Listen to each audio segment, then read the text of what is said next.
नमस्कार, स्वागत करते हैं आपका न्यूज एक्सप्रेस इंडिया में। और आज के इस खास शो जवाब जनता के लिए में हम पहुंचे हैं एक ऐसी शख्सियत के पास जिनका भाजपा से बहुत ही गहरा नाता है। एक सशक्त आवाज है भाजपा के, पूर्व जिलाध्यक्ष भी रह चुके हैं और आई विधानसभा का प्रतिनिधित्व कर चुके हैं।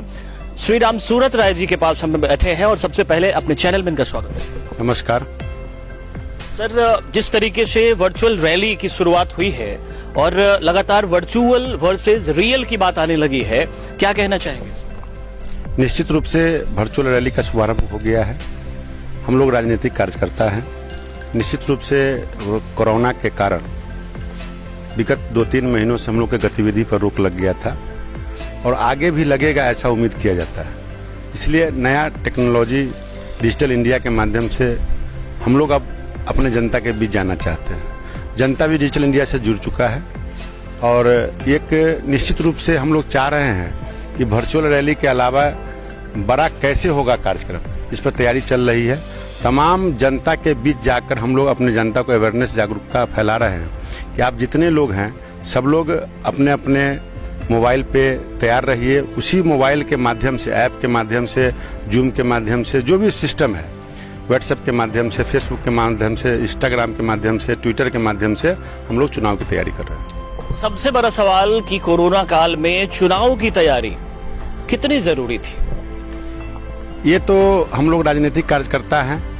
जैसे किसान हमेशा फसल दह जाएगा या सूख जाएगा, लेकिन किसान समय पर खेती के लिए तैयार रहता है। उसी तरह हम लोग राजनीतिक कार्यकर्ता हैं। हम अपने समय के हिसाब से तैयारी में लगे हुए हैं। बाकी इलेक्शन कमीशन का काम है, चुनाव होगा या नहीं होगा ये वो तय करेंगे। हमारा काम है खेत को तैयार करके रखना, मानसून आएगा खेती करेंगे। चुनावों को खेती के नजरिए से देखते हैं राम सूरत राय, सही? बिल्कुल, जीवन में किसी भी चीज के लिए कुछ न कुछ अपना लक्ष्य रखना पड़ता है। मैंने आपको उदाहरण के तौर पे कहा, इस देश में किसान से बड़ा कोई नहीं है, कोई उद्योगपति नहीं है, कोई इंडस्ट्रियल नहीं है, लेकिन सबसे बड़ा किसान है। अगर जमीन नहीं हो तो ये देश नहीं रहेगा, किसान नहीं हो तो ये बाकी सभी लोग नहीं रहेंगे। चलिए, बात आई है किसानों पे तो किसान की ही बात करेंगे। हम बताएंगे कि लगभग जो जदयू और एनडीए की जो सरकार फिलहाल बिहार में है, इस दौरान किसानों के हित में कितनी अच्छी बातें हुई हैं। सबसे बड़ी बात कि आज जिस तरह की स्थितियां हैं, जो बेमौसम बरसात की बात की है, अभी मुजफ्फरपुर चूंकि लीची का शहर कहा जाता है इसको, और जो जिस तरह के लीची के हालात हुए हैं फिलहाल, उनमें किसानों के लिए किस तरह से आगे मदद की बात की जाएगी और क्या किया जा रहा है? निश्चित रूप से हमारा फसल आम और लीची बर्बाद हुआ है।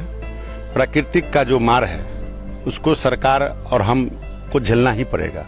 प्रकृति के सामने न तो सरकार बड़ा है, न किसान बड़ा है, न हम बड़े हैं, न आप बड़े हैं। प्रकृति ने ये वैश्विक महामारी प्रकृति का देन है और आंधी, तूफान, बारिश, पत्थर, ओला, ये सब प्रकृति का देन है। तो इस साल किसानों को फसल के मामले में निश्चित रूप से लीची और आम में नुकसान हुआ है, जिसका भरपाई सरकार सम्मान निधि के माध्यम से किसानों को देने का प्रयास करती है। और हमारा लीची और आम पर अभी तक कोई सब्सिडी नहीं है, फल पर। इस पर भी चर्चा हम लोगों ने किया है माननीय कृषि मंत्री से, माननीय हमारे उप मुख्यमंत्री सुशील कुमार मोदी जी से।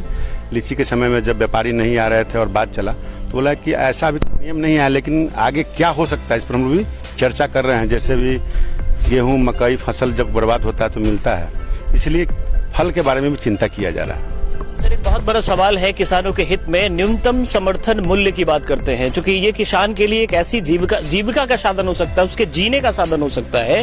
क्योंकि अक्सर जो किसान पूरे देश का पेट भरता है, उसको शायद फसल लगाते वक्त ये पता नहीं होता कि ये फसल अगर बर्बाद होता है, फसल अगर बाजार तक पहुंचता है तो इसकी कीमत उन्हें क्या मिलने वाली है। क्योंकि कभी कभी ऐसा देखा जाता है कि एक तरफ जहां महंगाई होती है, वहीं फसल आने के बाद मार्केट में उसके रेट इतने कम हो जाते हैं कि किसानों को फसल सड़कों तक पर बिकना पड़ता है। इस व्यवस्था को बनाने के लिए माननीय प्रधानमंत्री जी अब कहीं किसी इस राज्य का भी सामान उपज जो है दूसरे राज्य में बेच सकते हैं, जहां अधिक मूल्य मिलेगा वहां बेच सकते हैं। फिर भी बिचौलिए हावी रहते हैं, लेकिन जिसको कम किया गया है। और मैं विश्वास दिलाता हूं, जिस तरह से सड़क का जाल बिछाया गया, जिस तरह से बिजली का जाल बिछाया गया, इस दोनों चीज को होने से किसान को बहुत बड़ा लाभ मिलेगा। कैसे लाभ मिलेगा कि हमारे क्षेत्र के अब आज के दिन में औराई हमारे मुजफ्फरपुर जिला से 65 से लेकर के 80 किलोमीटर की दूरी पर है। आज 2-3 पुल और बन जाएगा तो हमारे किसान वहाँ से बड़ी तेजी से 45 मिनट आधा घंटा में अपना माल या अपने आप को आकर के बाजार से काम करके अपना सामान बेच के वापस जा सकते हैं। लेकिन आज के दिन में 2-3 नदी पर पुल नहीं होने के कारण, जिसमें से तो बन रहा है, एक और भविष्य में बनेगा, वो जब बन जाएगा तो हमारे किसान औराई के भी किसान अपना ट्रैक्टर पर सामान लोड करके बाजार समिति बेचेंगे और उनको उचित मूल्य मिल जाएगा। और बिजली लगने के कारण जिस 1 एकड़ खेती में लगभग 1000 से 1500 रुपया में लगता था, आज एग्रीकल्चर के माध्यम से मैं बताना चाहूँगा, बिजली के माध्यम से लोग अब घर घर बोरिंग लगा लिए हैं, मोटर लगा लिए हैं। अब मुश्किल से 65 पैसे प्रति यूनिट किसान को पानी का बिल लगता है। अब 200 रुपया 300 रुपया में आराम से पूरा जितना पानी चाहिए उससे ज़्यादा पानी लोग खेत में पटा लेते हैं। ये मूल्य उनको लागत कम लगेगा तो निश्चित रूप से उनको बेनिफिट ज़्यादा होगा। सरकार का समर्थन मूल्य भी प्राप्त हुआ है, खरीदारी भी हो रहा है, कहीं नहीं भी हो रहा है। यानी आने वाले समय में किसानों पर जितना सेवा, जितना मदद हमारी एनडीए सरकार कर रही है उतना किसी ने नहीं किया। चलिए बात करते हैं मौजूदा हालात में एनडीए के क्रियाकलापों के ऊपर। तो एक तरफ बात होती है गोपालगंज के मर्डर केस की, तो दूसरी तरफ भ्रष्टाचार के चरम सीमा की। अवसरवादिता लगातार दिखती है, अफसरशाही हावी है, जनता परेशान है। क्या देखते हैं आप इस नजरिए से? निश्चित रूप से कानून अपना काम करता है। भ्रष्टाचार पर लगाम लगाने के लिए माननीय प्रधानमंत्री जी, माननीय मुख्यमंत्री जी सारी योजनाओं को लागू कर रहे हैं। और आज क्या है, भ्रष्टाचार कैसे रुकेगा? आज डीबीटी अकाउंट के माध्यम से डायरेक्ट पैसा जा रहा है। आज हर योजना का पैसा डायरेक्ट बेनिफिट अकाउंट में जा रहा है। वही कांग्रेस की सरकार में माननीय स्वर्गीय राजीव गांधी जी कहते थे कि मैं 100 रुपया भेजता हूँ, 15 रुपया जमीन पे मिलता है। आज हमारे प्रधानमंत्री जी 100 रुपया अगर भेजते हैं तो 100 रुपया जमीन पे मिलता है। आज किसी भी गरीब किसान का पैसा हो, किसी विधवा पेंशन का पैसा हो, वो किसी को कन्या विवाह योजना का पैसा हो, किसी को भी उज्ज्वला गैस योजना का पैसा हो, शौचालय का पैसा हो, ये सारे पैसा उनके अकाउंट में जा रहे हैं। और लोगों में जागरूकता आया है, अभी और जागरूकता आने की आवश्यकता है। लोग जब समझ जाएंगे कि हमारा पैसा खुद माननीय प्रधानमंत्री जी, मुख्यमंत्री जी भेज रहे हैं, तो हम दलाल और बिचौलियों के बीच नहीं जाएंगे। क्षेत्र भ्रमण के क्रम में मुझे पता चला है कि बहुत सारे जो हमारी बुजुर्ग महिला हैं, 50, 60, 70, 80 साल की महिला हैं, जिनको कोई आइडिया नहीं है, वो गाँव के बिचौलिए जो बैंक लोकल लेके घूमते हैं, उनके यहाँ जाता है और दलाल के द्वारा अंगूठा लगवा लिया जाता है। कहा जाता है कि ये पैसा अभी आपका आया नहीं है, और वो लोग अपना अंगूठा लगा देते हैं। जानकारी नहीं है, शिक्षा के अभाव में जानते नहीं हैं, और वो लोग ठगे जाते हैं। लेकिन मैक्सिमम सुधार हुआ है। लगभग हमको लगता है कि 90% कोई बिचौलिया संपर्क नहीं कर पाता है। 10-5% जो बचा हुआ है वो भी हमको लगता है कि 1-2 साल में समाप्त हो जाएगा। देखा भी जाता है और ऐसी शिकायतें भी लगातार आती रही हैं कि जो बिचौलिए हैं उनका संपर्क चाहे सरकार के माध्यम से छोटे निचले स्तर पे भी हो या फिर ब्लॉक के माध्यम से अफसरशाही का जो संपर्क है, उस तरीके से ये लोग काफी कनेक्टेड है। और वैसे केस में लोगों के द्वारा जो ठगी की जाती है, जिसको हम कह सकते हैं ठगी है बेसिकली ये, तो उसमें ऐसे लोग ही शामिल होते हैं जिनका कहीं ना कहीं संपर्क उस तरह का होता है। जो लोग ठगी करते हैं, जिनकी जानकारी मुझे प्राप्त होती है या सरकार को प्राप्त होता है, जो लोग FIR करते उस पर कानूनी कार्रवाई की जाती है। कुछ लोग जनता ही इस चीज़ को उजागर नहीं कर पाते हैं। उनको ये लगता है कि मेरा बेहतर व्यवस्था यही है। लेकिन अब जो अवेयरनेस लोगों में आ रहा है और लोग पकड़ा भी रहे हैं, जेल जा भी रहे हैं, FIR भी हो रहा है, सब कुछ हो रहा है, तो मैं अपने आम जनता से भी कहना चाहूँगा कि इस दलालों के चक्कर में ना जाएं। आप अपने पढ़े लिखे घर में परिवार में जो लोग हैं उनको साथ में लेकर के जाएं, जिससे कि आपका ठगी का शिकार न बन सके। सर एक बात, वर्चुअल रैली में जो सबसे केंद्रित करने वाले जो सेंट्रलाइज जो मैटर था, जिसके बारे में अमित शाह जी ने कहा था, गृह मंत्री ने, कि इस बार भी एनडीए के जो सबसे बड़े चेहरे होंगे जिसके ऊपर चुनाव लड़ा जाएगा बिहार में, वो नीतीश कुमार ही होंगे। आखिर ऐसा कहने की नौबत क्यों आई? इसमें कोई दो राय नहीं है। गठबंधन है, गठबंधन धर्म का हम लोग पालन करते हैं। हम लोग एक बड़े पार्टी के कार्यकर्ता है। हमारे यहाँ एक सिस्टम है, सिस्टम के तहत हमारे जो कोर कमेटी के लोग होते हैं, हमारे राष्ट्रीय अध्यक्ष होते हैं, हमारे जो नेता होते हैं, जो चीज़ को तय करते हैं उसको हम लोग जमीन पर इम्प्लीमेंट कराते हैं। निश्चित रूप से नो डाउट नीतीश कुमार जी हमारे बिहार के बड़े चेहरे हैं, एनडीए के बड़े चेहरे हैं। भाजपा में हमारे अलग बड़े चेहरे हैं, लेकिन एनडीए के चेहरा तो बिहार में वो हैं, और हमारे नेता ने कह दिया है तो हैं तो हैं। जब आप ये मानते हैं कि भाजपा अभी तक बिहार में कोई उस तरह का जो नीतीश कुमार को टक्कर दे सके, वैसा कोई चेहरा अभी तक नहीं आ पाया है? निश्चित रूप से मेरे पास सैकड़ों चेहरे हैं, हजारों चेहरे हैं, लाखों चेहरे हैं, लेकिन मैं कहना चाहता हूं, जब मैं गठबंधन में हूं, आपको साथ में रखा हूं, तो आप हमारे लिए बड़े हैं तो बड़े हैं। मेरे पास कमी नहीं, अच्छा, औराई विधानसभा की जब हम बात करते हैं तो औराई विधानसभा दरअसल अगर एक मायने में देखा जाए तो व्यवस्थाओं के लिए लगभग वहां पे बहुत सारी कमियां दिखती हैं जो लोगों को मदद किया जाना चाहिए सरकारी व्यवस्थाओं के माध्यम से। लगभग नदी है, नदी के आसपास जो बसे गांव हैं वो बराबर तबाह होते रहते हैं। वैसे केस में पुल पुलिया की सबसे अधिक आवश्यकता है। लोगों को सरकारी योजनाओं का लाभ सही तरीके से नहीं मिल पाता, शिक्षा का अभाव है, ज्ञानता का अभाव है। वैसे केस में क्या बेस्ट जो है इस बार मुद्दा होना चाहिए? मैं आपको स्पष्ट कर देना चाहता हूं कि विगत मैं 12 साल से औराई विधानसभा में 3 चुनाव में लड़ चुका हूं। 2009 में पहला चुनाव लड़ा था, दूसरी बार 10 में लड़े थे, तीसरी बार 15 में लड़े थे। शायद आप औराई को कितना दिन से जानते मुझे नहीं पता, लेकिन 9 और 10 का चुनाव जब हम लड़ने गए थे तो वहाँ कुछ था ही नहीं। लेकिन 10 में जब मैं विधायक बना और 15 तक विधायक रहा, उस पीरियड में जो मैंने काम किया मैं आपको स्पष्ट कर देना चाहता हूँ। 25 से 50 लाख की लागत से छोटे और मध्यम पुल, लगभग 25 से 30 पुल बनाए गए। 3 करोड़ के ऊपर की लागत से लगभग 4 पुल से ऊपर बनाए गए। और आज सबसे बड़ा पुल जो PWD का रोड है बसघट्टा, वहां पर 17 करोड़ की लागत से पुल बन रहा है। उसके अलावे NH 527C का काम माननीय नितिन गडकरी जी के द्वारा मझौली टू चुरौत बिस्फी जा रहा है, 64 किलोमीटर रोड, उसका निर्माण हो रहा है, जिससे कि कटरा चामुंडा स्थान मंदिर के पीछे से बहुत बड़ा फ्लाईओवर बनेगा, जिससे कि लोगों का कायाकल्प हो जाएगा। उसके अलावे मैं बता देना चाहता हूं कि मेरे विधानसभा में एक जटिल समस्या अभी भी और बचा हुआ है। उसके अलावा छोटा 2-3 और है, जैसे लिलजा घाट है, घनश्यामपुर में पुल चाहिए, सुंदरखौली में पुल चाहिए, डुमरी घाट में चाहिए, तो ये सभी पुल बनेंगे।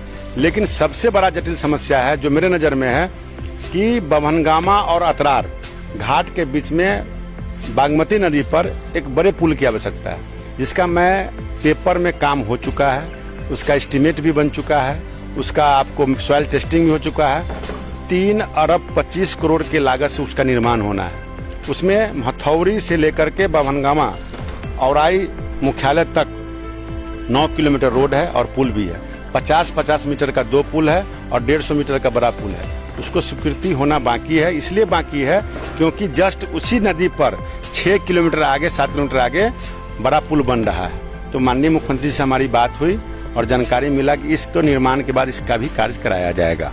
ये बन जाने के बाद औराई का समस्या का निदान लगभग 90% समाप्त हो जाएगा। अब आई समस्या बिजली। मेरे यहाँ बिजली था ही नहीं। विधायक रहते हुए मैंने अपने फंड से, ऐच्छिक कोष से मैंने 1 करोड़ रुपए की लागत से बिजली लगवाया। लेकिन जब हमारे माननीय यशस्वी प्रधानमंत्री जी का सरकार बना और प्रधानमंत्री जी बने तो उन्होंने ऐसी एक व्यवस्था बनाई, एक बिहार में ही नहीं पूरे देश में घर घर बिजली पहुंच गया और अब हर खेत में भी बिजली पहुंच रहा है। तो औराई का समस्या का निदान हुआ है और भी बाकी है। मुझे पूरा विश्वास है कि अगर औराई की जनता मुझे सेवा करने का मौका देती है, बाकी कामों को मैं प्राथमिकता के आधार पे उन 5 साल में पूरा करने का काम करूंगा। औराई विधानसभा के जो वर्तमान विधायक हैं, दरअसल उन वर्तमान विधायक की जो क्रियाकलाप रहे हैं इस दौरान, उसको किस नजरिए से देखते हैं?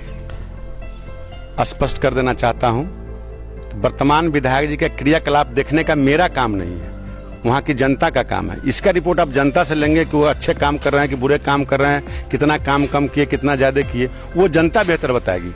मैं उनका नहीं बताऊंगा, इसलिए कि मैं दूसरे के पीछे लगता ही नहीं हूँ। वो क्या कर रहे हैं मुझे फुर्सत नहीं है। मैं अपना काम करता हूँ, अपना व्यवस्था देखता हूँ, अपने जनता का सेवा करता हूँ। बात यह है कि जिस तरीके से अगर कोई काम होता है, वैसे केस में उस काम पे कड़ी नजर बनाए रखना बहुत जरूरी है। जबकि चुनाव के लिए जब मुद्दे गठित हो किए जाएंगे, एक मुद्दा जब जोड़ा जाएगा तो उसमें उन मुद्दों का जिक्र जरूर होगा जो आपके प्रतिद्वंदी होंगे, सामने वाले जो काम नहीं कर पाए होंगे। वैसे केस में ये बात बहुत जरूरी, अहम हो जाता है कि आखिर वो कौन कौन से मुद्दे होंगे जो औराई विधानसभा की जनता को साधने में शायद सबसे महत्वपूर्ण भूमिका निभाएंगे। वो मुझे जानकारी है कि कौन काम करते हैं, कौन काम बच गया, वो तो मुझे जानकारी मैं करूंगा, जो मैंने आपको बोल दिया। अब उनका व्यक्तिगत क्या रिस्पॉन्स है, कितने अच्छे हैं, कितना उनका तापमान है, ये मैं नहीं बता सकता हूँ। लेकिन उनके द्वारा जो न काम कराया गया, जो किसी कारण से शिथिलता बरता गया या उनसे काम नहीं हो पाया, काम कराने में सक्षम नहीं रहे, निश्चित रूप से नौ विधायक रहते हुए मैं आपको संक्षिप्त में बता देना चाहता हूँ, लगभग 100 करोड़ का योजना मैंने स्वीकृत कराया है, जो अभी काम चल रहा है और आगे भी काम चलेगा। एक बहुत बड़ा सवाल, अहम सवाल भी है ये लोगों के लिए सवाल है जो अबराई विधानसभा क्षेत्र में रहते हैं, वैसे लोगों के शिक्षा को लेकर के अबराई विधानसभा का एक बहुत अहम मुद्दा है ये शिक्षा को लेकर के जिस तरीके से काम हुए हैं, पिछले कुछ सालों में काम हुए भी हैं, लेकिन शायद इससे ज्यादा अपेक्षा की जाती है कि बेहतर तरीके से और बेहतर रफ्तार के साथ काम हो। निश्चित रूप से अबराई के अंदर शिक्षा के बेहतर व्यवस्था की कमी थी, जिसको मैंने सुदृढ़ किया। अभी और आवश्यकता है बढ़ाने का, जिसको मेरे मन में जो संकल्प मैंने रखा है इस आगामी 5 वर्ष में जो हमें जनता सेवा करने के मौका देगा, उसमें डिग्री कॉलेज होना बहुत आवश्यक है। उच्च शिक्षा के लिए बेटे बेटियों के लिए, बच्चे बच्चियों के लिए जो बाहर जाना पड़ता है, सीतामढ़ी, दरभंगा, मुजफ्फरपुर, तो मैं निश्चित रूप से आपके चैनल के माध्यम से आशा और विश्वास के साथ कहता हूं कि जनता मुझे सेवा करने का मौका देगी और मैं डिग्री कॉलेज भी लगवाने का अथक प्रयास करूंगा। दरअसल रामसूरत जी, चूंकि आपका जिस तरीके से राजनीतिक पूरा कैरियर रहा है, उसको देखते हुए इस बात का कोई कहीं ना कहीं दो मत नहीं हो सकता कि जनता के लिए, जनता के बीच हमेशा रहने वाले लोग हैं, खेती किसानी से जुड़े हैं, गांवों में बसने वाले लोग हैं। वैसे केस में ग्रामीणों की समस्या को सबसे नजदीकी से देखा है आपने, तो इस तरीके से जो विधानसभा औराई में जो चुनाव होने वाले हैं, आगामी जो चुनाव होगा बिहार विधानसभा का, वैसे केस में औराई का मुद्दा किसानों के लिए शायद ज्यादा फेवरेबल होगा। किसानों का मुद्दा हमेशा रहता है, किसानों की चिंता हमेशा हम लोग करते हैं, और बेहतर व्यवस्था और बेहतर चिंता माननीय प्रधानमंत्री से ज्यादा कोई नहीं किया है। और बिहार में हमारे मुख्यमंत्री जी दोनों ऊपर और नीचे की सरकार ने व्यवस्था बनाई है और किसानों को लाभ मिल रहा है, आगे भी मिलता रहेगा। निश्चित रूप से किसान के ऊपर ही यह देश आधारित है और हम भी आधारित है, और हम भी एक किसान हैं। किसान का दर्द हम समझते हैं, क्योंकि हम लोग आज के दिन में पशुपालक भी हैं, खेती भी करते हैं, फल बगीचा भी है, तो इससे हमसे बेहतर कोई नहीं समझता। इसलिए मैं अपने बात को सदन में उठाया भी करता था, आगे भी उठाऊंगा, और किसान को क्या लाभ मिलना चाहिए ये मुझे जानकारी है। इस बात को हमेशा अपने नेताओं के बीच में रखता हूं। राजनीतिक तौर पे एक सबसे अहम किरदार, जिनको अहम व्यक्तित्व के तौर पे कह सकते हैं, आदर्श के स्वरूप आप किन्हें मानते हैं? सिंगल पीस देश के अंदर एक ही व्यक्ति है जो सबका आदर्श है, और सभी हमारे भाई हैं, सभी हमारे गुरु हैं, सभी हमारे मित्र हैं, सभी हमारे नेता हैं, लेकिन हम लोग का एक ही मात्र उद्देश्य है राष्ट्र। हम लोग राष्ट्र माता के मंदिर में हैं, हम सभी भक्त हैं, उनकी सेवा में लगे हैं, चाहे प्रधानमंत्री जी हो, चाहे रामसूरत जी हो, चाहे हमारे पंचायत के बूथ अध्यक्ष हो। एक सवाल, एकता या एकरूपता, किस में बिलीव करते हैं? बिल्कुल एकता, सबका साथ, सबका विकास, सभी जाति धर्म का विकास, सबका सम्मान, सबका साथ। अच्छा, कभी-कभी तुष्टीकरण की बात सामने आती है, दरअसल कि एक तरफ जहां कांग्रेस और फिर जो यूपीए के मतलब जो पार्टियां हैं जिनमें जो शामिल हैं, तुष्टीकरण उनका किसी एक जाति विशेष, धर्म विशेष, संप्रदाय विशेष के तौर पे होता है, वहीं भाजपा एक बड़े स्तर के को लेकर के तुष्टीकरण की बात करने की सामने आती है। तुष्टीकरण भाजपा नहीं करती है, तुष्टीकरण क्षेत्रीय दल करते हैं, लिखो और फेंको की तरह। जैसे कलम आता है ना, लिखो फेंको, वोट लिए उसको बात खत्म हो गया। पूछिए उन तुष्टीकरण करने वाले लोगों से। हम लोग तो बिल्कुल, ये 6 साल हमारे माननीय प्रधानमंत्री जी का शासनकाल है, 15 साल हमारे माननीय एनडीए मुख्यमंत्री जी और सुशील मोदी जी का कार्यक्रम है। कहीं भी हम लोग तुष्टीकरण का काम नहीं किए हैं, किसी जाति धर्म को हमने हिट करने का काम नहीं किया है। और निश्चित रूप से मैं अपने देहाती भाषाओं में आपको कह दूं, मैं तो आपको पूछना चाहता हूं, लेकिन आप देखते होइएगा गाँव में, और किसान के बेटा होइएगा, समझिएगा कि लाल झंडा देके जैसे सांड नहीं हरकता है, अगर कोई हरक के भाग जाए उसको हम क्या कर सकते हैं?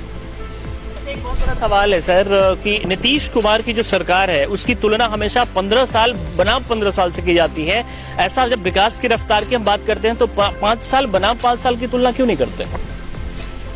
15 साल बनाम 15 साल, 15 साल लालू जी का सत्ता था, 15 साल नीतीश कुमार जी का सत्ता था।